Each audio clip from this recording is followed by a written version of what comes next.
Salam, hər vaxtınız xeyirli olsun.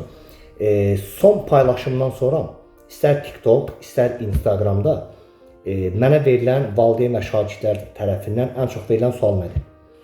Mənim övladım 8-ci sinifə qədər zəif gəlib, 8-ci sinifdən sonra əziyyət çəksə, istədiyi nəticəni yığa bilər ya yox? Ümumiyyətlə uşaqlar, 8-ə qədər zəif və yaxud orta səviyyədə gəlib, 8-dən sonra qarşına məqsəd qoyub, istədiyi nəticəni yığan şagirdlərimiz az deyil. Deyərəm ki, bəlkə hətta daha çoxdur. Buna görə də uşaqlar, yaxşı nəticə, yaxşı düşüncə tələb edir. Yəni, hər şeyin yaxşı tərəfini düşünməlisən ki, nəticə də istədiyin formada olsun. Mən hər zaman şagirdlərimə nə deyirəm? Yaxşı nəticə əldə etmək üçün uşaqlar, 50%-ni psixoloji tərəfi, yəni psixologiyanı müsbətə kökləməlisən, yerdə qalan 50%-ni isə keyfiyyətli hərəkət və keyfiyyətli əziyyət çəkmək uşaqlar tələb edir. Yəni, bu ikisindən biri zəif olduqda artıq istədiyi nəticəni yığa bilmirsən. Məsələn, şagird var, 7 saat, 8 saat dayanmadan dərs oxuyur, hazırlaşır, amma nəticəsi zəifdir, heç imtihana gedir, 100 bal yığa bilmir. Amma halbuki 500-600 bal yığan şagirdlərdən daha çox hazırlaşır, daha çox əziyyət çəkir. Birisi niyə nəticəsi zəif olur, daha çox hazırlaşsa da?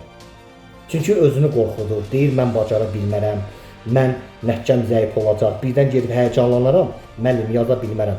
Artıq bu düşüncə ilə şagird imtihana hazırlaşırsa, belə şagirdlərin nəticəsi ümumiyyətlə zəif olur. Buna görə çalışın, hər şeyin müsbət tərəfini düşünün. Çünki uşaqlar, beyin zarafatı sevir. Beyinə biz nə deyiriksə, beyin bunu ciddi qəbul edir. Əgər məsələn, biz fikirləşsək ki, biz çölə çıxacağıq, maşın sürdüyümüz yerdə qəza olacaq. Əgər biz bunu çox düşündüksə, bu hadisə bizim başımıza gəlir.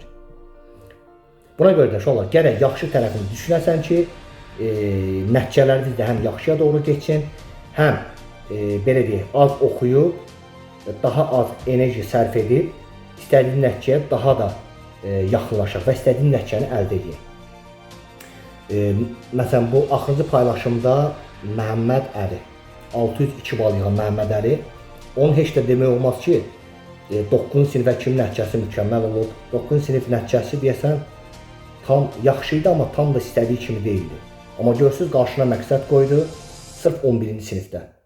Düz onda da hazırlaşırdı, deyil müəllim, mən 11-ci sinifdə qarşıma məqsəd qoydum və istədiyi nəticəni də yığdı.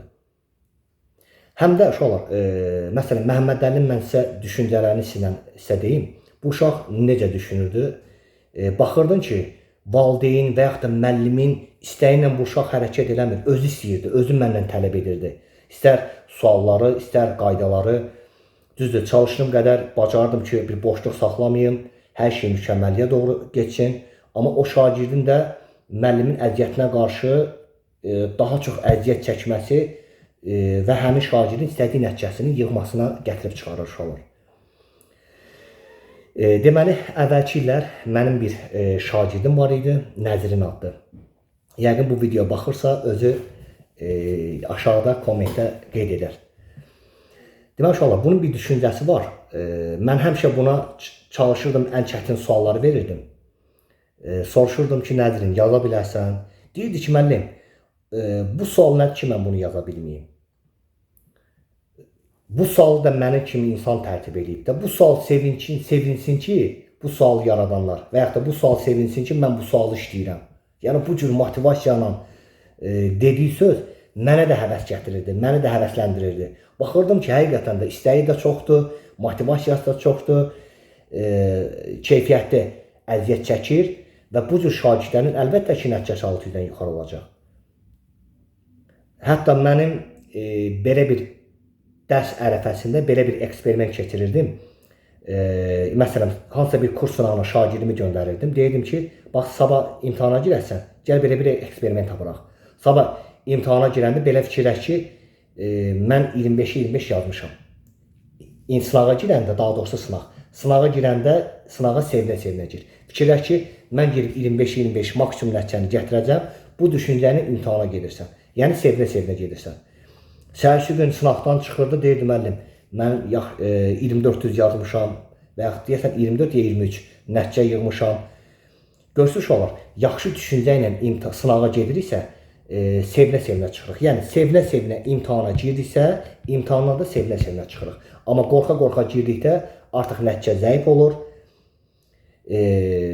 Həyəcanla bildiklərimiz də yadımızdan çıxır və hətta sualların əksəriyyətini gəlib evdə tapırıq. Artıq bizim evdə tapdığımız cavablar da bizim nəyimizə lazımdır uşaqlar. Əsas o ki, gedib nəticəni orada yazaq. Buna görə də uşaqlar, hər şey yaxşı olacaq, hər şeyin müsbət tərəfini düşünün, qarşınıza məqsəd qoyun, valideyn və yaxud da müəllimin istəyindən hərəkət eləməyin, çalışın, bunu özünüz istəyin. Qarşınıza məqsəd qoyun ki, mən bacaracam, mən bunu istəyirəm və mənfi düşüncədən uzaq olun. İnşallah istədiyiniz nəticəni yığarsınız və hər şeydə istədiyiniz kimi olacaq uşaqlar. Oldu, sağ olun, hələlik, Allah əziyyətimizi itirməsin.